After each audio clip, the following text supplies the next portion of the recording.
Bom, nós vamos começar agora a apresentação de blockchain e seus desafios. Eu queria muito agradecer a presença do engenheiro Guilherme, né, que vai passar para nós todo esse conhecimento. Então, Guilherme, fala um pouquinho de você e já pode começar a apresentar para a gente, por favor. Olá a todos, queria agradecer ao Univap pelo convite. Meu nome é Guilherme Reis, eu trabalho na área de TI há mais de 20 anos e comecei a me especializar em blockchain nos últimos 6 anos, 6, 7 anos, né? Logo depois que surgiu a novidade da blockchain, eu venho estudando e trabalhando na área.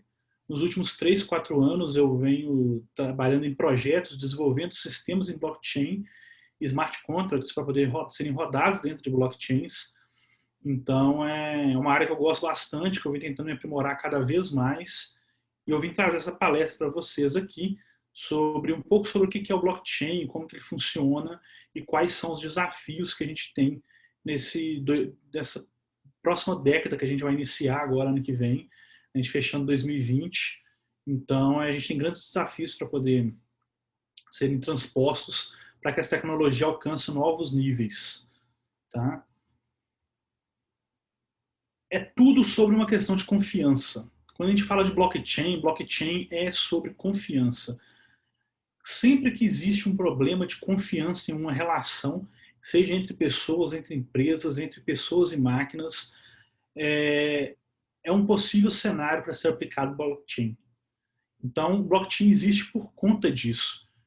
Tá? Ele vem tentar resolver esse problema e eu vou mostrar para vocês um pouco mais sobre isso. Vocês vão ver que eu vou falar de confiança a palestra inteira e vocês vão estar sempre lembrando sobre tudo que ele vem tentando resolver é sempre um problema de confiança entre as partes. A nossa história, desde os primórdios, quando a gente tem a escrita e a montagem da sociedade como a gente conhece hoje, né, a gente tem lá na Mesopotâmia as primeiras tábuas dos escritos lá da Mesopotâmia lá, que mostram uma tábua de crédito e débito. Então, o primeiro registro nosso como sociedade, da gente tentando se organizar como sociedade, é a gente fazendo contas do que foi pego, e do que é devido por cada pessoa nessas tábuas. Então, isso vai desde antes do ano zero, né? Então, eu estou chamando aqui de ano 1, que seria mais ou menos o primeiro ano onde a gente tem esse registro, tá? Não é exatamente o primeiro ano da nossa história depois de Cristo, mas o primeiro registro foi lá na época da Mesopotâmia. E mais de 2.000 anos depois disso, ou seja, lá para os anos de 1800 hoje, dessa era de agora, né, que a gente teve o mesmo padrão de confiança na sociedade, que o que é? Cada um guarda o seu dinheiro, cada um administra o seu dinheiro, e é tudo feito de forma individualizada. A partir do ano de 1800, começa a existir o conceito de banco para pessoas que não são da burguesia e nem da realeza, e nem da igreja. Porque até então só tinha acesso a bancos para guardar dinheiro quem era realeza, igreja, que tinha seus próprios bancos às vezes, e uma parcela bem pequena da burguesia. Nós estamos falando de menos de 1% da população. A partir do ano de 1800, a gente tem a primeira quebra de paradigma de confiança e a gente passa a ter as pessoas confiando o seu dinheiro para um terceiro guardar isso. Então, olha quanto tempo levou para poder ter essa quebra desse paradigma durante todo esse tempo, com mais de 2.000 anos nisso. Depois, só no ano de 1900, da década do século de 1900 para frente, é que a gente começou a popularizar a ideia de banco para todas as pessoas. Já não se falava tanto em guardar dinheiro em casa, embora essa cultura de guardar dinheiro em casa se perpetua até os dias de hoje, né? Muita gente, principalmente que vem do interior, que não está muito acostumado com a tecnologia, não confia muito, né, no banco para poder guardar o dinheiro. Mas a partir do ano de 1900, a gente tem um outro paradigma que é a popularização disso a um ponto de você emitir títulos de pagamento. Então, a partir do momento que você deixou, em alguns momentos, de algumas transações que eram feitas, você deixava de entregar um dinheiro para a pessoa e poderia pagar um título de pagamento para aquela pessoa. Aquele título poderia ser levado até um banco e a pessoa receberia o dinheiro referente àquele título. Então, foi uma outra quebra de paradigma aí que levou mais ou menos uns 100 anos para poder acontecer. E mais 100 anos se passou, perto dos anos 2000, com o advento da internet, a gente passou a não só confiar o nosso dinheiro no banco, numa pessoa de terceira que a gente não conhecia, não sabe quem que é essa pessoa, a gente passou a fazer pagamentos e conhecer as nossas contas no mundo digital. Depois do ano 2000, porque embora era possível ser feito algumas operações com visualizar saldos, né, dar algumas ordens de pagamento via internet, isso não era tão popular, porque não era, a banda larga não era tão popular ainda. Então eram comandos mais simples que a gente tinha até o ano 2000. Passado o ano 2000, a gente começa a ter comandos mais robustos, como transferências, pagamentos de contas, tudo pela internet e por uma parte massiva da população, já que a banda larga se popularizou. Então, olha só para vocês verem a diferença que a gente tem da primeira quebra de paradigma na confiança, como ela vai diminuindo os espaços. Em 2010, a gente tem um boom de aplicativos de bancos, onde é possível você fazer praticamente tudo e deixar de ir a agências bancárias por conta das funções que os aplicativos têm. Então, a gente sente muito mais confiança no espaço de apenas 10 anos em lidar com dinheiro de uma forma muito mais automatizada e sem tanto receio num espaço bem curto de tempo. Então, a tendência é que as tecnologias vão diminuindo esse espaço de confiança, esse paradigma, e melhorando a nossa confiança num curto espaço de tempo. Então, o blockchain, que surgiu pouco antes de 2010, ele vem para uma nova onda de quebra de confiança, de protocolo, permitindo que a gente troque dinheiro entre pessoas sem haver um agente regularizador. Eu vou falar disso mais para frente um pouco. Mas a ideia do blockchain é que você possa trocar dinheiro entre pares sem um intermediador. Porque hoje eu mando transferência de uma pessoa para outra, eu recebo transferência, faço pagamentos e as pessoas recebem esses pagamentos por meio do banco. O banco ainda é o agente intermediador. Ele está ali no centro para garantir que aquela transação seja válida. E pela primeira vez na história, na nossa história, a gente tem uma possibilidade de haver essa confiança entre as partes por meio da tecnologia sem intermediador, que é com blockchain.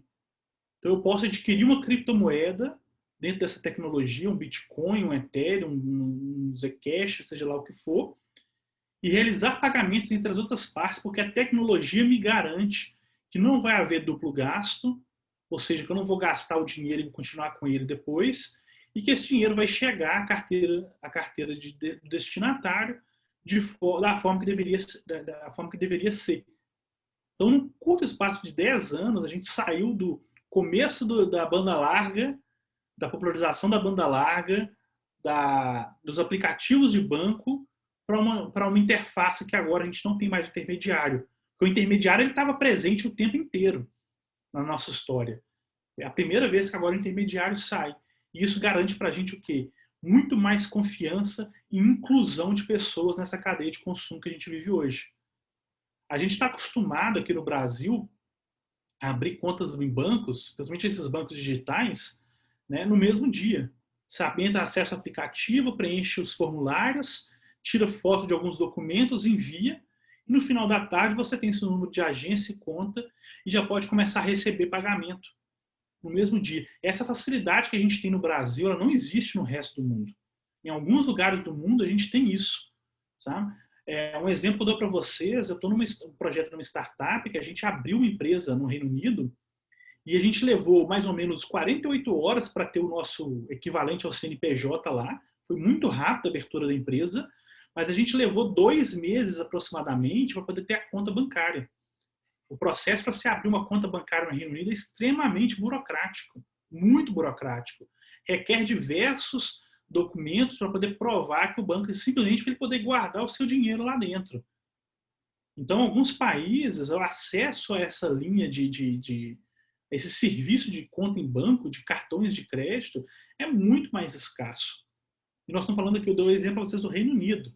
Imagina outros países aí que a gente considera tão evoluídos, as coisas não são tão fáceis como é no Brasil, por exemplo. Tá? E agora imagine pessoas que não têm acesso sequer a bancos, quando elas estão excluídas do mercado de consumo. Boa parte da África, boa parte da Ásia, né, Índia, Filipinas, Tailândia, diversos países, Indonésia, que são grandes, que têm uma população grande, e por serem muito marginalizados tecnologicamente falando, os bancos não investem tanto dinheiro nesses países, não a ponto de facilitar a vida deles de ter acesso a cartões de crédito e a contas bancárias. Essas pessoas estão à margem do mercado de consumo. Elas não podem fazer uma assinatura na Netflix, elas não podem assinar um Spotify, elas não podem fazer uma compra no eBay, na Amazon, porque elas não têm cartão de crédito. E pela primeira vez a gente tem agora essa quebra de paradigma com a criptomoeda. As pessoas podem adquirir essas criptomoedas em casas de câmbio, que praticamente todos os países hoje têm, para você adquirir, e com essa criptomoeda que é 100% digital, você consegue fazer uma transferência bancária para qualquer lugar do mundo, ou usar esses créditos dessas criptomoedas para poder carregar um cartão pré-pago e de repente fazer sua assinatura de Netflix. Então, essa tecnologia permite a inclusão dessas pessoas que estavam à margem do mercado de consumo para o mercado de consumo como a gente conhece hoje.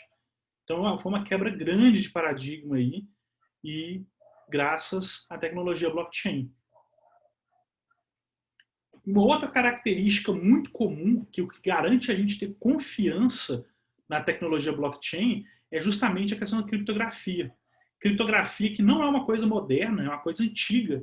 A gente tinha esse exemplo aí da CISA Cipher, que é você trocar uma letra pela outra e criar um padrão para isso, tá? Que é usado dos primórdios da humanidade e sempre com o intuito de quê? Do mercado da guerra.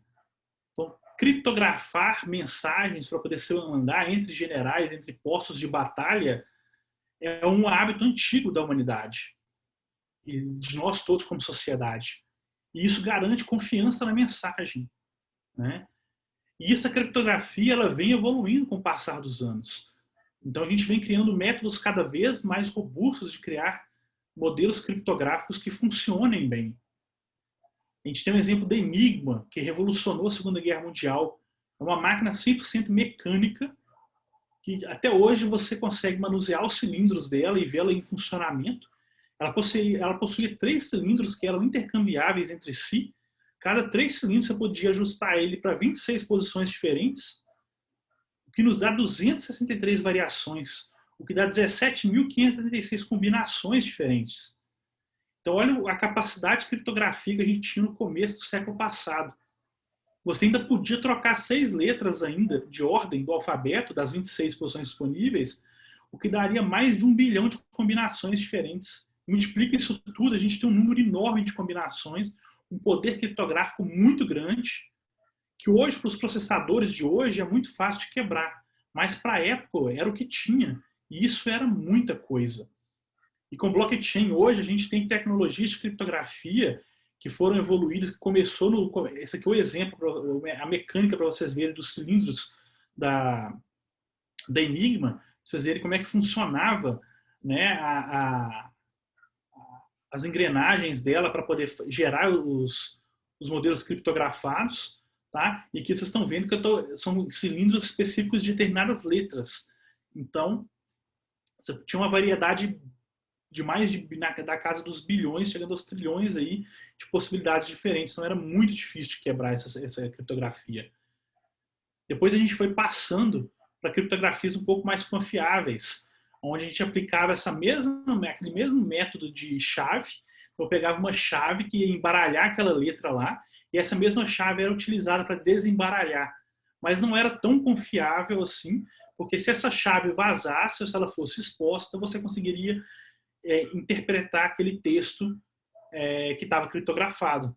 Então, isso aqui era um método que a gente tinha de criptografia que é muito superior à criptografia da Enigma do começo do século, mas que nos anos 70, 80 foi muito utilizado, até a gente chegar na criptografia como a gente conhece hoje, que é do começo dos anos 90, que foi evoluída, foi iniciada por matemáticos e evoluída pela NSA. Para quem não sabe, foi a responsável, a agência governamental dos Estados Unidos de Segurança, foi responsável por desenvolver modelos mais seguros de criptografia que a gente chama de assimétrica. onde você tem uma chave privada e uma chave pública. Essa chave pública é gerada por meio da sua chave privada e ela é compartilhada com as pessoas da chave pública. Você gera o código, o texto criptografado com sua chave privada e a chave pública que você fornece é capaz de descriptografar mediante a chave privada da outra parte. Então a gente tem agora um método muito mais seguro de criptografia, que é essa criptografia assimétrica, que é a base do modelo criptográfico hoje dentro da blockchain. Então dentro da criptografia assimétrica existem diversos modelos de criptografia. Eu não vou entrar muito nessa parte aqui, para a gente poder não se delongar muito, mas existem modelos dentro da criptografia assimétrica, como o SHA-256 ou o SHA-3, que são modelos criptográficos muito robustos, que requerem computadores extremamente potentes durante muito tempo para poder se quebrar uma criptografia dessa. Em códigos gerados em SHA-3, com um computador super potente hoje, levaria cerca de 300 anos para poder quebrar a criptografia. Nós estamos falando de modelos criptográficos muito seguros. E por isso ser parte da tecnologia, por esse tipo de modelo matemático, ser parte do protocolo do blockchain, é que a gente fala que blockchain garante a confiança entre as partes. Porque o modelo matemático por trás disso garante que a checagem dos dados, das informações e a transação dessas informações entre os dois pares seja segura. É essa tecnologia que a gente fala, olha, a gente não precisa mais de um intermediário. Tá? Existem modelos mais novos, que são do final dos anos 90, com o MD5, que são seguros e são muito utilizados hoje para algumas coisas que fazem sentido você utilizar, mas que já são modelos de hash, de criptografia muito ultrapassados, como esse MD5. Diversos sites que você encontra na internet hoje armazenam senha dos usuários nesse tipo de hash MD5, que é um tipo de hash super simples, que é assimétrico, mas que você consegue quebrar hoje, porque o modelo, o nível de dificuldade dela não é tão grande. Então ela gera uma hash criptográfica, mas que você consegue entrar num site como, você joga no Google lá, MD5 Hash Generator, e coloca uma frase lá, uma senha qualquer. Ele vai gerar para você uma hash. Você pega essa hash que foi gerada e joga num decrypt MD5. E joga essa hash lá, ele vai decriptar para você. Funciona em 99% das senhas que as pessoas costumam utilizar, porque é uma hash que já foi quebrada por muitos sistemas. Eles têm um banco de dados dessas hashes quebradas. Então, é muito fácil hoje você descriptografar uma hash MD5. Então a gente tem um problema muito grande em diversos sistemas que a gente tem aí, que a gente tem contas, que a gente confia nesses sistemas hoje e que eles não são confiáveis, porque eles utilizam esse tipo de método de armazenamento de senha. Então se o banco de dados vaza, o site sofre uma invasão e a pessoa consegue extrair esse banco de dados com essas senhas criptografadas em MD5, é muito fácil a pessoa pegar essa base de senhas, jogar num decrypter e ele descriptografar aquelas senhas e exibir para a gente todas as senhas daqueles usuários.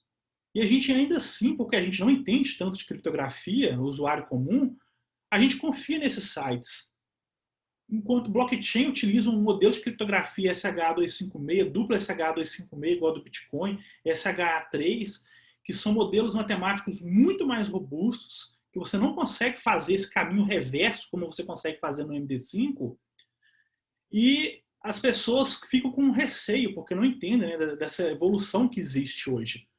Então, lá na frente, quando eu falar um pouco dos desafios, eu vou falar sobre o desafio da educação, que é você educar as pessoas, ensinar as pessoas um pouco sobre como é essa tecnologia hoje e como que ela garante muito mais segurança para a gente. Passado essa segurança que a gente tem hoje da criptografia, a gente tem a questão do armazenamento de dados. A gente conhece e usa hoje muito modelo de dados centralizado. O que é um modelo de dados centralizado? Existe um servidor, e esse servidor ele é responsável pelo acesso de todas as informações. Se esse servidor cair, todas as pessoas que acessam aquela informação deixam de acessar ela. Então, esse é um modelo descentralizado. O modelo descentralizado é muito parecido com o centralizado. A diferença do descentralizado é que ele possui vários centros. Então, quem que usa o modelo descentralizado hoje? Redes sociais, bancos, empresas que utilizam grandes data centers, eles têm um modelo hoje descentralizado, que são vários centros. Então, quando você conecta para acessar um determinado dado, vamos supor, nós estamos na região sudeste. A região sudeste do Brasil consegue acessar, entrou lá no site do Bradesco, por exemplo, que é uma empresa que tem um sistema descentralizado de servidores, você acessa os data centers responsáveis pela região sudeste do Brasil. A pessoa que mora no Nordeste vai acessar o data center responsável no Nordeste, porque além de você ter o ping menor, né, você acessa a informação mais perto de você.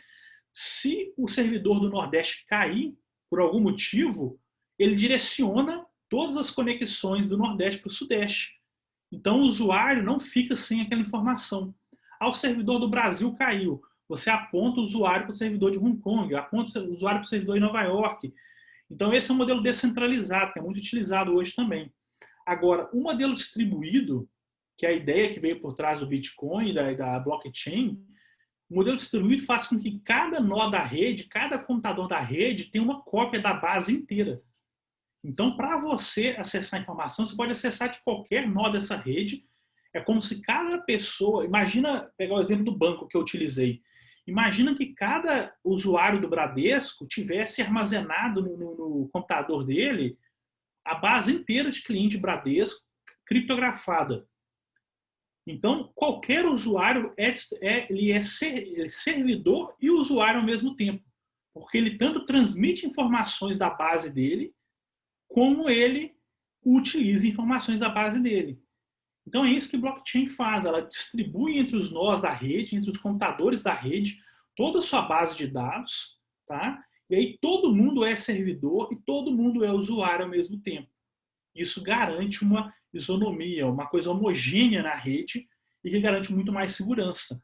Porque se você tentar invadir uma rede distribuída, não basta que você altere um nó da rede, um servidor central. Você precisa invadir mais da metade dele ou 2/3 dele, dependendo da blockchain, e alterar a informação simultaneamente em todos eles para que essa informação se replique no restante da rede. No caso do Bitcoin, são 51% da rede que a gente exige consenso. Então, o consenso do Bitcoin exige que, para você alterar a informação lá, você precisa que mais de 51% da rede toda seja alterada simultaneamente. Nós estamos falando hoje aí de alterar simultaneamente mais de 1.200.000 computadores. Não existe poder computacional no mundo hoje capaz de hackear um sistema de computadores tão denso e tão grande como é o caso da blockchain do Bitcoin. Então, a blockchain do Bitcoin hoje é um exemplo de blockchain que a gente chama de blockchain 100% segura. A gente chega a falar até que ela é irhackeável. Eu não estou entrando no mérito aqui da capacidade de computadores quânticos que eles podem, né? Não existem testes ainda, mas existe, na teoria, a capacidade deles atingirem um poder computacional de 51% de uma rede como essa, mas a gente não tem exemplos práticos disso ainda.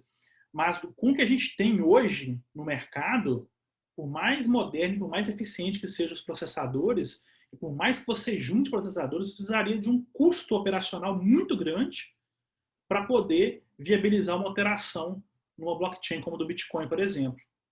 É claro, projetos menores que têm blockchains menores acabam sendo mais fáceis de serem invadidas porque requer um número menor de computador, um número menor de força de processamento para você alterar. Então, uma coisa que a gente fala assim, a blockchain é segura. Blockchain eu sempre costumo dizer, a blockchain é tão segura quanto grande for a sua comunidade. Então, quanto maior for a comunidade de uma blockchain, mais computadores você tiver naquela rede, mais segura ela se torna, mais irhackeável ela é. Tá? E quanto menor, obviamente, o contrário é a mesma coisa. Quanto menor for uma blockchain, mais fácil é de você atingir o consenso dela exigido. Seja de 2/3, de 70%, de 51%, cada blockchain tem o seu protocolo especificando qual que é a regra que ele vai seguir.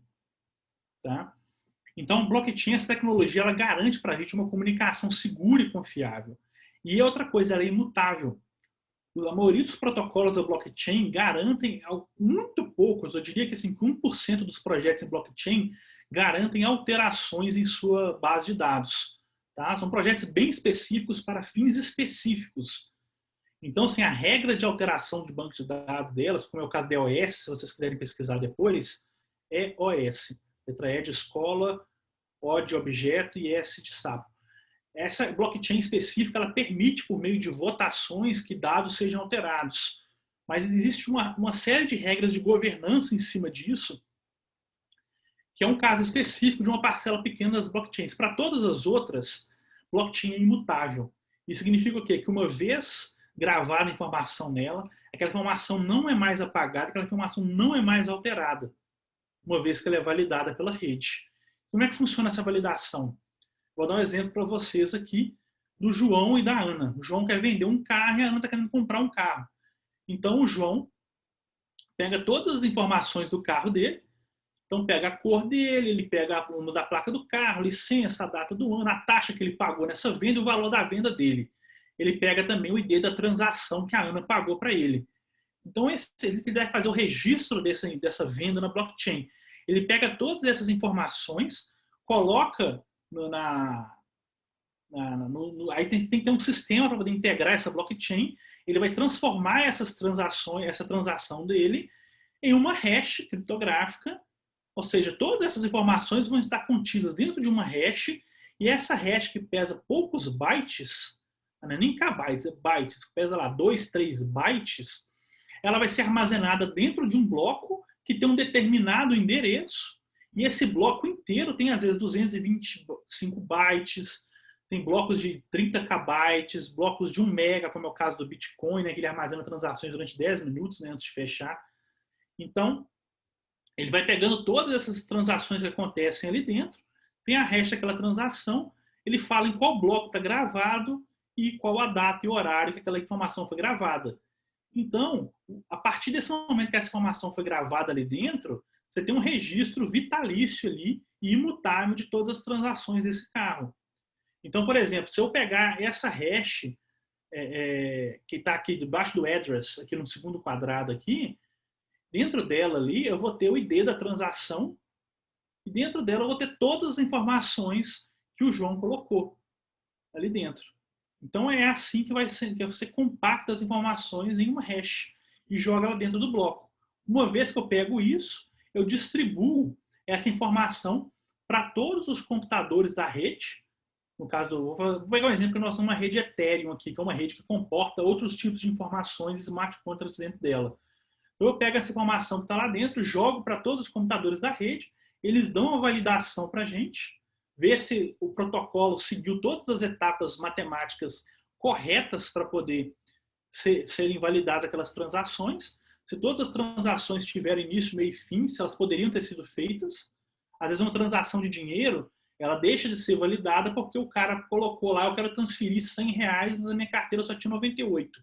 Então a transação ela é realizada, ela vai até o meio do caminho, chega lá, o protocolo não valida porque ela não coincide com a realidade, essa transação é devolvida para a carteira do dono, e aí ela não é validada, então ela não faz parte daquele bloco. Então tudo que faz parte do bloco é validado, e a partir dessa validação, aquele bloco é consolidado em todas as máquinas, todos os computadores da rede.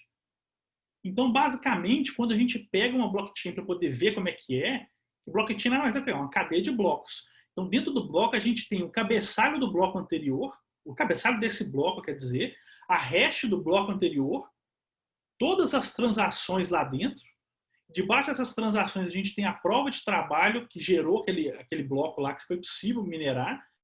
Isso é uma conversa para uma outra palestra lá sobre especificar como é que funciona cada uma dessas coisas. Mas, no final, eu gero uma hash para fechar esse bloco. Então, todas as transações dentro do bloco 64, eu fechei todas elas lá dentro, vou fechar o bloco, eu gero uma hash para fechar esse bloco, e essa hash é linkada no bloco seguinte. Então, para eu poder acessar determinadas informações, eu preciso acessar também os blocos vizinhos para poder fazer o acesso àquela informação.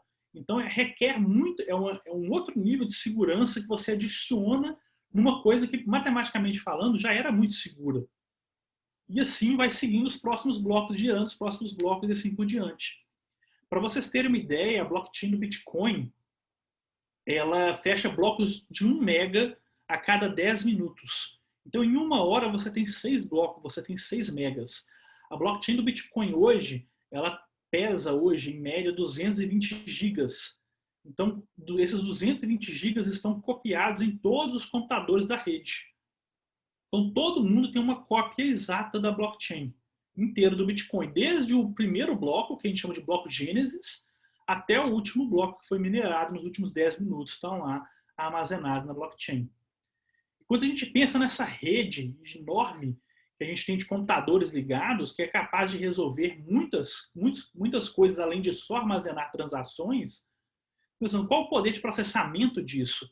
A gente tem hoje aqui uma CPU comum hoje, tem um computador quad-core, ela tem 4 CPUs. Uma CPU é capaz de resolver 5 milhões de hashes por segundo. Olha o poder de processamento que a gente tem hoje nas nossas mãos, comparado a alguns anos atrás. É muito grande. O poder de processamento da blockchain do Bitcoin é de 250 milhões de gigahashes por segundo, o que dá mais ou menos 1,65 milhões de computadores na rede hoje.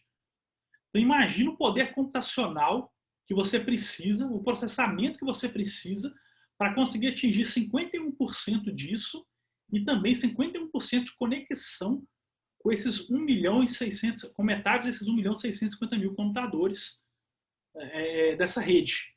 Você precisa hackear eles simultaneamente com todo esse poder de processamento que eles têm. Então é uma tarefa assim extremamente hercúlea, quase praticamente impossível para a tecnologia que a gente possui hoje. A Ethereum tem um poder de processamento muito próximo disso também. Então imagina se você tivesse um computador com um poder de processamento de 250 milhões de gigahashes por segundo. A rede da Ethereum é capaz de resolver o que computadores no passado levavam meses ou até anos para resolver. A rede da Ethereum hoje, o smart contract dela, resolve equações e fórmulas e mapeamentos de DNA em questões de poucos segundos. 2, 3 segundos às vezes. É o suficiente para essa rede aí, se você colocasse ela para trabalhar, para resolver determinados problemas matemáticos. Então, é uma rede muito potente, muito grande e muito complexa, e que garante para a gente toda essa confiança que ela está intrínseca na tecnologia, e por isso a gente pode confiar nela sem um intermediário.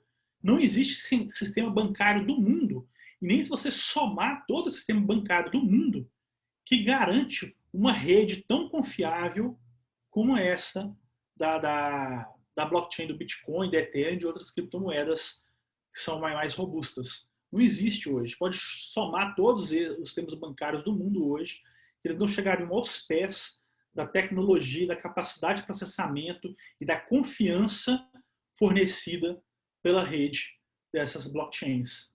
Foi um salto muito grande que a gente deu, né, em termos de tecnologia, em termos de confiança nessa última década. Tá? E a gente tem centenas de projetos nessa área de blockchain. Blockchain não é só transações financeiras, não. Tem centenas de projetos, por exemplo, esse que eu gosto muito de usar, da Power Ledger, que é uma empresa que quer permitir que você venda para o seu vizinho, para alguém da sua rua, do seu bairro, energia elétrica gerada e não consumida pela sua casa. Hoje, se você tem um telhado com painéis solares, né, fotovoltaicos, e esse painel gera mais energia do que você consome, você recebe um abono na sua rede, desde que o sistema esteja integrado, né, com o sistema da sua companhia de energia elétrica, ele sistema joga essa energia excedente para a rede e você recebe uma compensação no valor que você não define, na quantidade que você não define da sua operadora de energia elétrica. O projeto da Power Ledger é permitir, por meio da blockchain, que você consiga vender a energia excedente gerada pela sua residência ou pela sua indústria, pelo preço que você quiser, distribuindo por meio de sistemas de rede interligadas nos bairros. Então, ele já está em funcionamento em alguns bairros na Alemanha. Manhattan e Nova York está terminando de fazer a implantação dessa rede interligada inteligente, onde vai ter um hardwarezinho em cada residência que quiser participar do projeto, E esse hardware vai te permitir controlar no aplicativo no seu celular, você comprar ou vender energia elétrica que você está consumindo ali em tempo real na sua casa. Tudo por meio de blockchain, que garante a segurança dessas transações e a segurança desses dados que estão armazenados lá dentro. É um projeto que vocês veem que não tem nada a ver com criptomoeda e que é feito por blockchain. Um outro exemplo que eu gosto de trazer é o da Airbus, que está desenvolvendo um projeto para armazenar os dados da caixa preta dos aviões em transmissão via satélite. Então, ou seja, deixaria de ser armazenado somente no hardware físico da caixa preta dos aviões, passaria a armazenar esse projeto na nuvem, em blockchain, sem possibilidade de alteração e com acesso a hora que quiser, desde que os aviões voem, né? O projeto depende, tem essa não é bem uma falha assim, né? Mas ele depende de que o avião siga rotas cobertas pelo satélite, né? Ele faria a transmissão desses dados em tempo real para a blockchain e esses dados ficariam armazenados à disposição de qualquer agência reguladora ou da própria empresa para poder verificar informações que estão acontecendo com o avião. Então, é um projeto que não está em funcionamento ainda, tá? Ele está em testes, mas é um projeto que poderia, por exemplo, solucionar facilmente problemas como aquele daquele Airbus que caiu no Oceano Índico, né, há alguns anos, não sei se vocês lembram, um avião caiu, achou poucos pedaços do avião boiando no mar, não conseguiu achar a caixa preta, não conseguiu achar, ficou um mistério, né, a questão daquele avião caiu, e assim é assim com muitos casos, né, então isso garante mais transparência também, mais confiança na transação dessas informações. Um outro projeto também da JP Morgan, que é uma empresa de investimentos, né, dos Estados Unidos, muito famosa, que utiliza a Zcash, uma criptomoeda, para movimentar dinheiro com um software da Quorum, que eles desenvolveram, que é uma tecnologia blockchain, onde eles fazem movimentação de dinheiro entre países em grandes volumes. Não sei se vocês já tentaram mandar dinheiro para fora do país, tentar mandar, sei lá, 3, 5, 20 mil dólares. É uma burocracia infernal você fazer esse envio de dinheiro. Imagina empresas de investimento que movimentam milhões de dólares todos os dias entre diversos países. Esse projeto visa eliminar completamente a burocracia dos projetos, das transações feitas e garantir muito mais transparência, muito mais confiança e muito mais velocidade nessas transações. E muito mais do blockchain, você tem blockchain integrado com outras coisas, como, por exemplo, a internet das coisas. Então, a gente tem um projeto muito bacana que está em funcionamento, que é da IBM, que é o Open Platform, que ele garante que você consiga colocar QR Codes em todos os containers do navio e cuida de toda a rede de rastreio, desde a época do embarque desses containers até o desembarque, o desembaraço dessas cargas, em questão de minutos, horas, ou até 1, 2 dias no máximo, dependendo do pessoal lá, porque dependendo da tecnologia é muito rápido, né? Mas tem a questão logística, né, e humana por trás da descarga dessas cargas lá nos portos. Mas a ideia esse projeto ele praticamente elimina a profissão conhecida por gente como despachante de aduana, que trabalha em portos. Porque você não precisa mais de documentação para te ajudar a liberar carga, de conferência de nota fiscal, de saber se pagou tributo, se não pagou tributo. É tudo feito dentro da Open Platform. Todas as informações, tributos recolhidos, nota fiscal, para quem que vai, quanto que vai, de quem que é o remetente, todas as informações estão digitalizadas e integradas numa blockchain e podem ser acessadas pelas autoridades, pela fiscalização das aduanas, dos portos, das alfândegas, das importadoras. Todo mundo acessa as informações integradas nesse projeto e faz com que cargas que levavam, às vezes, 15, 20 dias para poderem serem liberadas do porto, possam ser liberadas em poucas horas ou em 1, 2 dias. Então, é um projeto da IBM muito bacana, assim como é também o IBM Food Trust, que é um projeto da IBM para cuidar dessa rede de suprimentos que vai desde a compra da semente, que vai ser usada na fazenda, que vai ser plantada aquela planta, que vai produzir um insumo daquela planta, que vai produzir um enlatado, que o enlatado vai para a prateleira do supermercado e quem que vai comprar aquilo lá.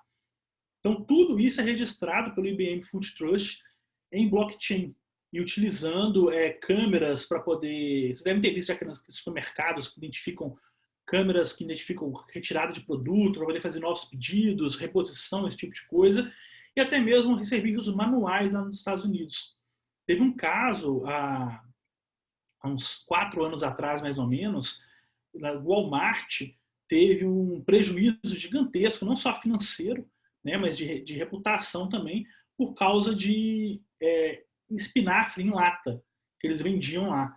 Então, várias pessoas, mais de 100 pessoas, pegaram infecção alimentar por causa de uma marca específica desse espinafre, de lotes diferentes, tá? E ao longo de todos os Estados Unidos. Então, não era específico de uma região, não. O problema estava muito mais atrás e o Walmart não conseguiu rastrear isso.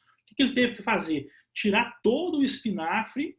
Aliás, não era só de uma marca, não, era mais de uma marca diferente. Ele teve que tirar todos os espinafres enlatados da rede dele e descartar. Por causa disso, ele não conseguia rastrear onde estava o problema. Se ele tivesse o sistema da IBM Food Trust antes, que hoje o Walmart é um dos clientes da IBM, ele teria conseguido rastrear até se fosse a semente do espinafre ou se fosse o problema estivesse na fazenda. Ele conseguiria identificar rapidamente quais os lotes estariam comprometidos, quais as marcas estariam comprometidas, tudo por meio desse sistema, que só é possível com a segurança que é por causa do blockchain. Então, olha vocês ver a quantidade de coisas que a gente consegue fazer com blockchain, além de simplesmente transações. Tem a Peculium, da empresa Aive, que utiliza inteligência artificial, é a empresa que você faz investimentos nela e o algoritmo vai aprendendo com seus investimentos e começa a te sugerir novos ativos que ele sabe que se comportam como aqueles que você investe. Então, ele ajuda a diversificar a sua carteira de investimento por meio de inteligência artificial e todas essas transações que você faz de investimento são gravadas em blockchain lá dentro. A gente tem a Sofia, da SingularityNet, que é o projeto do primeiro robô que utiliza os protocolos da Sofia, são todos armazenados em blockchain. Então, os protocolos de comportamento delas são assegurados para não serem mudados e não sofrerem alterações. Então, é tudo gravado em blockchain e é uma das tecnologias utilizadas, né, pela Sofia. Utiliza muito mais coisas, mas é interessante que até nela a gente tem blockchain. E a gente tem agora a parte que eu vim trazer para vocês, os desafios desse mercado gigantesco que é o blockchain. O primeiro desafio que a gente tem é o desafio de relações públicas, que é o que é marketing. É saber como é que está a reputação disso. A gente tem diversos projetos no mercado que nada mais são do que esquemas Ponzi, pirâmides financeiras, que utilizam a vestimenta de blockchain, de Bitcoin, de investimento em criptomoedas para poder vender um esquema de pirâmide, para poder vender um esquema de blockchain que não existe. E aí isso afeta a reputação de uma tecnologia que é extremamente nova, tem pouco mais de 10 anos, podemos dizer que madura mesmo, ela tem 10 anos.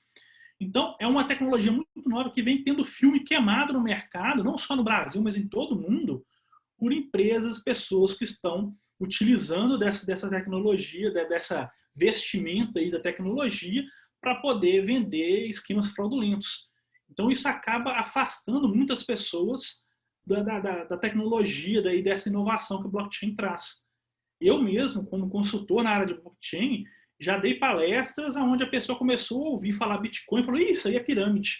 Por quê? Aquela pessoa, em algum momento da trajetória dela, ela já foi afetada por alguma pirâmide financeira que enganou essa pessoa e a colocar dinheiro e a pessoa associa isso à tecnologia. Então, um desafio que a gente tem é conseguir reduzir, identificar e matar esses projetos no início para que eles não se popularizem e não afetem a reputação da tecnologia que está sendo construída com muito esforço hoje. O segundo desafio é o desafio da regulamentação. Ou seja, a blockchain ela é uma tecnologia muito inovadora, mas que ainda não é regulamentada, porque ela não tem um agente intermediário, como é o caso do banco, né? Ou de outros agentes intermediários que ela substitui. Então, não existe regulamentação para ela ainda hoje. As regulamentações mais modernas que tem, uma recente que está sendo construída nesse ano em Nova York, depois de uma regulamentação completamente retrógrada que Nova York criou em 2012, que espantou todos os projetos de investimentos em blockchain lá. Então, eles voltaram atrás agora, estão fazendo uma nova regulamentação em como tornar essa tecnologia legal dentro da lei. E ela tem um impacto muito grande também na GDPR, na CCPA e na LGPD, que são leis de proteção de dados e privacidade, porque a blockchain tem um problema de, uma vez que a informação está gravada ali, você não pode deletar mais. Então, você não consegue atender a alguns requisitos dessas leis. Então, existem diversos regulamentos que precisam ser evoluídos para poder tornar a tecnologia mais fácil de ser implementada em diversos setores hoje. E o terceiro desafio é o amadurecimento da tecnologia. Embora a tecnologia já funcione e seja muito seguro, a gente tem alguns problemas de interoperabilidade, ou seja, de projetos que não conversam entre si, que são projetos em blockchain, mas que um projeto não conversa com o outro, apesar deles estarem em blockchain. Então tem esse problema. Tem problema de escalabilidade, sabe? A gente tem projetos que conseguem fazer aí 2.600, 3.000, 20.000 transações por minuto de criptomoedas, de transações financeiras e tal, quando a gente tem a Visa, a empresa Visa de cartão de crédito, sabe? Que consegue fazer no mundo 750.000 transações em um minuto com os servidores dela. Então, ou seja, ela é uma solução de velocidade hoje, de transações, muito maior do que algumas blockchains hoje. É claro, a gente já tem blockchains mais recentes que conseguem fazer milhões de transações por minuto, né? Mas elas não são tão utilizadas ainda. Mas a tecnologia para essa escalabilidade ela já existe hoje, ela precisa de amadurecimento e ser levada para outros projetos que já existem há mais tempo. Usabilidade. Blockchain lida muito com hashes criptográficas, são aquelas sequências alfanuméricas. Então, você vai fazer uma transação hoje para receber ou para enviar um dinheiro, alguma coisa assim, você precisa inserir essa hash lá no campo pertinente na sua carteira. Isso causa uma insegurança muito grande, porque uma letra ou um número errado naquela hash ali, você manda essa transação para outra pessoa e você não recupera mais, já era. Entendeu? Então, assim, essa questão de usabilidade, ela precisa amadurecer e criar métodos mais fáceis da gente utilizar a tecnologia. E aqui eu estou falando de user experience mesmo, experiência do usuário, como é que a gente pode melhorar a experiência do usuário dentro da tecnologia para ele poder conseguir utilizar ela de forma mais fácil, inclusive para o usuário mais amador, tá? Usar aquele que não tem tanto conhecimento, porque a tecnologia ela não tem que ser difícil, ela tem que ser fácil de ser utilizada. E essa é uma das quebras que a gente tem que resolver com a blockchain. E alguns probleminhas de segurança para blockchains menores, tá? Então, existem alguns blockchains pequenas que são tão impossíveis de serem hackeadas por causa do protocolo matemático dela, tá? Mas existem outras que precisam ser melhoradas, a questão de segurança, você conseguir chegar em 51% da rede muito facilmente. Tá? E a questão das regulamentações, eu volto a citar aqui a LGPD, GDPR, CCPA e outras regulamentações sobre privacidade e proteção de dados. Então, esses são os 3 desafios principais que a gente tem hoje para fazer a tecnologia amadurecer mais. É uma tecnologia que tem muito potencial para crescer. E eu vou deixar essa apresentação para vocês com o pessoal da Univap, vocês podem pedir eles acesso à apresentação. Eu coloco ela no link disponível para vocês. Se blockchain realmente é necessário para o meu projeto. Então, é uma lista aqui de 6 perguntinhas que vai te falar se você deve ou não utilizar blockchain para o seu projeto e, se sim, qual tipo de blockchain. Se é uma blockchain pública, uma privada ou uma híbrida, que mistura uma parte pública com a parte privada. Tá? E esse quadrinho, esse infográfico aqui, ele é legal porque muita gente acha que pode usar blockchain em tudo, enquanto isso não é verdade. Tá? A blockchain resolve muitos problemas, mas tem muitos casos onde blockchain não é necessário ou blockchain só vai entrar ali para atrapalhar o meio de campo. Então, é muito legal, ela não dá muita leitura aqui pelo tamanho do infográfico, mas abrindo no computador depois você vai conseguir ter uma visão melhor. Então é isso, eu queria agradecer aí a participação de todos, tá? A gente vai abrir um espaço para perguntas em seguida. E eu queria deixar muito obrigado. Aí está o QR Code do meu LinkedIn, se alguém quiser fazer contato, discutir projetos e falar e tirar dúvidas a respeito de blockchain, fica aí meu contato. Meu obrigado ao pessoal da Univap pelo convite, mais uma vez, e uma boa noite a todos. Bom, agradecer ao Guilherme, né, por essa palestra tão rica em informações, agradecer a todos, né, pela presença aqui na Semana de Engenharia da Univap, agradecendo a Univap, né, por permitir que a gente possa trazer essa nova tecnologia para os alunos terem um pouco de mais de conhecimento. A gente encerra a nossa palestra por aqui, boa noite a todos e continuem para as próximas palestras.